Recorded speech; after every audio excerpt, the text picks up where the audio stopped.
Tako da smo sklenili z njo dogovor, da pač najemnino sklenila je pogodbo z družbo Putnik, najemno pogodbo, in da najemnino nakazuje na fiduciarni račun.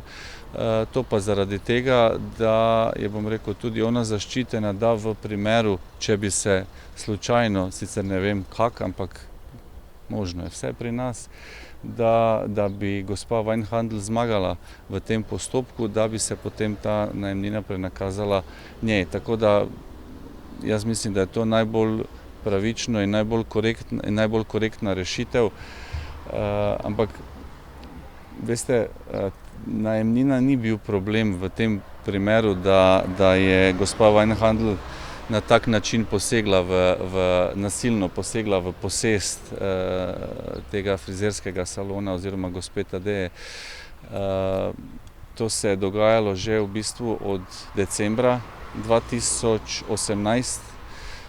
Se pravi, od decembra 2018 ta frizerski salon naplačuje najemnino na tak način, kot ste vi povedali.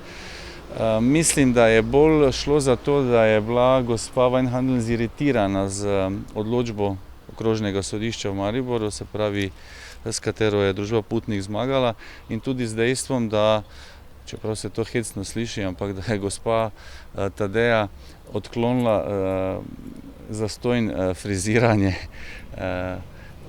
friziranje v frizerskem salonu. Je malo hecno, ampak na žalost ta cela zadeva je, bom rekel, tragikomična, tako da to je to.